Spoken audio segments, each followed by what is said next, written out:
Paz seja convosco, irmãos. Então, nós vamos dar continuidade ao livro de Josué que a gente iniciou a semana passada. Nós vimos que Josué é um livro histórico, é um livro de transição, né? Da liderança de Moisés a Josué, onde o povo de Israel, que tinha uma promessa de ter a terra prometida, parte para a conquista dessa terra. Vimos que Josué é um livro de ação. O personagem principal ali é o Josué. A autoria é anônima, não se sabe, né? Data 1370 anos antes de Cristo. Foi escrito em Canaã e o alvo era a geração que conquistou a terra prometida. O versículo-chave, Josué 1:8, e a palavra-chave é conquista. A gente falou sobre essas palavras chaves que são importantes para a gente identificar os livros. O livro de Josué tem 24 capítulos, e assim como no plantio a gente precisa preparar a terra para depois colher o fruto, né? No livro de Josué, os 12 primeiros capítulos é essa preparação, então é a conquista, e os outros 12 é a organização da vida em Canaã, onde Josué divide as terras, onde o povo realmente toma posse da herança que Deus tinha preparado para eles. Do capítulo 1 ao capítulo 12 é em Canaã, né? Conquistando Canaã, antes de Canaã é em Canaã. E do capítulo 13 ao capítulo 24, as divisões da terra. E os últimos versículos, os últimos capítulos, os ajustes finais, as orientações finais de Josué ao povo. Josué, em uma sentença, é que Josué conduz Israel nas batalhas pela posse da terra e organiza a nova nação, né? O povo recebendo, né, o cumprimento da promessa que Deus havia feito 700 anos antes a Abraão. E o versículo-chave. Esse versículo a gente tem que ter guardado no nosso coração, como eu falei na semana passada. Não se aparte da tua boca o livro desta lei. Antes medita nele dia e noite, para que tenhas o cuidado de fazer conforme tudo quanto nele está escrito. Porque então farás prosperar o teu caminho, e então prudentemente te conduzirás. A receita da prosperidade e do sucesso na nossa vida é estar firmados na palavra do Senhor, é guardar a palavra do Senhor. E Josué tinha isso muito firme na vida dele, né? Ele se conduzia conforme a vontade e a palavra do Senhor. Versículo-chave, então, é Josué 1:8, e está claro que não há sucesso sem a palavra de Deus. Não tem como. Como aquele exemplo que eu dei lá dos soldados, né? Eles tinham a vitória garantida porque a presença de Deus era com eles, né? Não tinha nada que levasse a dizer que eles eram vitoriosos ou que eles eram fortes, apenas a presença de Deus, certo? Destaques. As decisões de acordo com a vontade de Deus. Josué nos ensina a respeito de decisões tanto no plano pessoal quanto no plano coletivo da nação. No plano pessoal, a gente pode dizer assim que foi lá em Números, né? Em Números, quando eles voltaram de espiar a terra, os companheiros dos 12, 10 voltaram pessimistas e voltaram falando que eles iam ter problemas, eles não iam conseguir conquistar a terra prometida, né? A visão de Josué era diferente. Ele voltou com uma visão firmada na palavra de Deus. Deus havia falado que eles conquistariam essa terra. Então, quando ele viu que a terra era maravilhosa, ele voltou feliz. Por quê? Porque ele confiava na palavra de Deus. Ele, Caleb, né? E para a nação, você percebe na liderança dele, ele aprendeu com Moisés, né, a obedecer em cada passo da conquista da terra à vontade do Senhor e os mandamentos do Senhor. Então a gente vê aqui, ó, Josué decidiu atravessar o Jordão para conquistar a terra, né? Ele tomou esse passo, prosseguiu o seu caminho, exortou o povo na decisão de que o povo fosse santo. A gente tem as referências aqui para você acompanhar depois, tá? corajosamente obedeceu e fez o memorial que Deus havia ordenado. Ele circuncidou os homens de Israel de acordo com as instruções precisas do Senhor. Josué 5,15, ele tirou as sandálias dos pés porque o lugar era santo. Olha as coincidências, né? Moisés também tirou as sandálias num lugar santo, onde a presença de Deus estava. Seguiu rigorosamente a ordem do Senhor para invadir Jericó e venceu a batalha. Aqui eu quero que você pare e dê uma atenção maior. Não questionou que eles não estavam com armas, ele não questionou que o povo tinha que rodear, né, Jericó 6 vezes e que depois deveriam tocar trombetas e fazer barulho. Ele não questionou. Se você como um líder, né, de um povo que vai invadir uma terra, que vai conquistar uma terra, você pode achar que essa não era a melhor estratégia, mas essa era a estratégia que Deus havia dado e ele confiava e ele recebeu a estratégia do Senhor e passou para o povo sem nada de alteração, confiando na palavra do Senhor. Ele disciplinou também o responsável pela derrota do povo.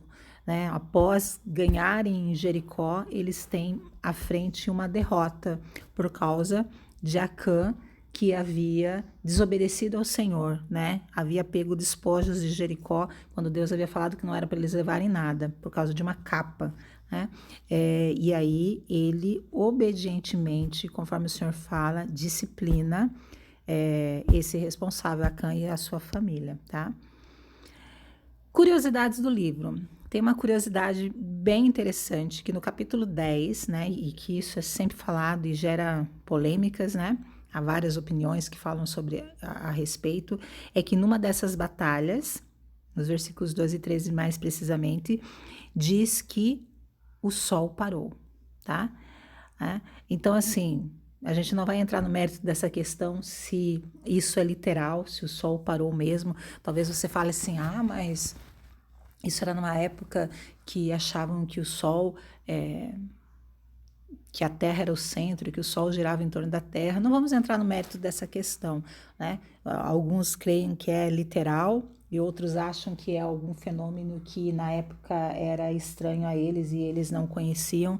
O que se sabe é que não anoiteceu, né? O dia ficou mais longo para que Israel pudesse vencer a batalha. E isso é Deus usando da natureza, dos fenômenos da natureza, para abençoar o povo de Israel. Isso é fantástico, né?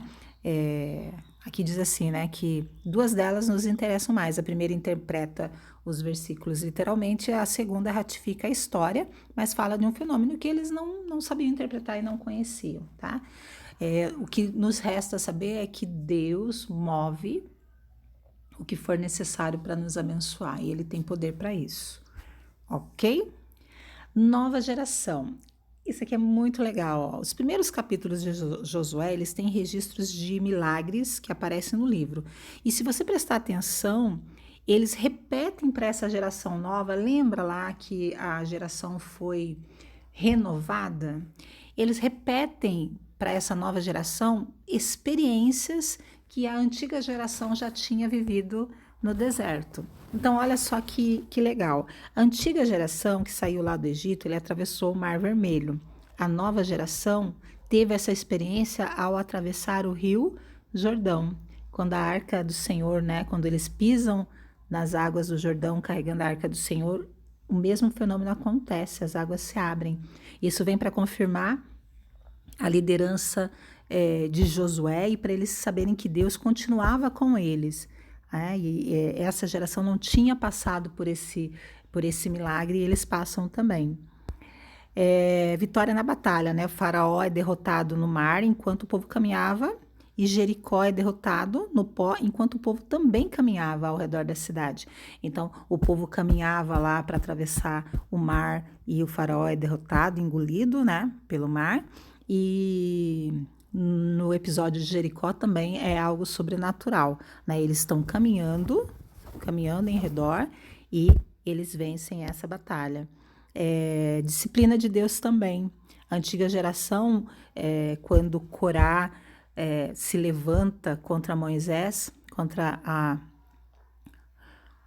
autoridade de Moisés, eles fazem uma rebelião e ele levanta, eles são disciplinados, abre-se a terra e eles são mortos. A nova geração também vê essa disciplina que o Senhor põe para Acã e para sua família por causa do que Acã havia feito, né, de ter roubado os despojos lá de Jericó.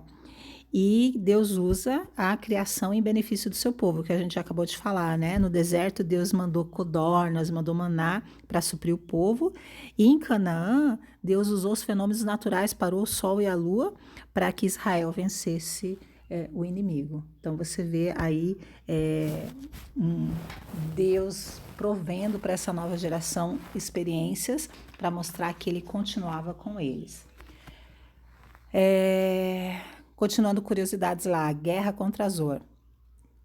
A guerra contra Azor nos dá os segredos da vitória de Josué. Se você ler lá em Josué capítulo 11, você vê lá esse episódio da guerra, aí nós temos as referências, e Deus fala assim, ó, não tema, Josué, porque amanhã mesmo todos eles estarão nas suas mãos, né? Então Deus dá ordem a Josué para que ele não tema, e ele vai entregar os inimigos nas mãos de Josué, entrega.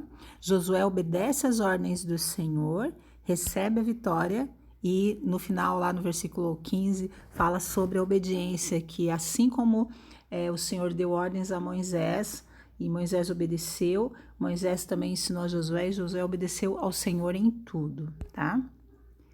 Conclusão, para terminar, o livro termina com uma declaração de fé do líder e testemunho de sua família para o povo. Os últimos 2 capítulos do livro é um discurso de Josué, em que Josué lembra para o povo tudo que Deus havia feito, né, para que eles perseverem firmes na presença do Senhor. E o versículo 15 do capítulo 24, que eu já falei na aula passada, é muito joia, porque Josué já velhinho, ele fala lá, né? Mas se vos parece mal servir ao Senhor, escolhei hoje a quem servais, se aos deuses a quem serviram vossos pais, que estavam da além do rio, ou aos deuses dos amorreus, em cuja terra habitais, porém, eu e minha casa serviremos ao Senhor, tá? Então, ele fala assim para o povo, alertando o povo para que não pecasse contra o Senhor, que se lembrasse de tudo que Deus havia feito por eles, e ele fala assim, ó, mas a decisão é de vocês, porém, eu e minha casa serviremos ao Senhor, né? A única coisa que faltou no ministério dele foi a visão de formar um sucessor. Moisés deixou como sucessor Josué, mas Josué não apontou ninguém, né? E aí a gente vê o resultado disso no livro de Juízes. Que esse livro tenha abençoado você, que tenha nascido no seu coração um desejo de estudar mais a palavra. E até a próxima. A próxima aula é sobre Juízes.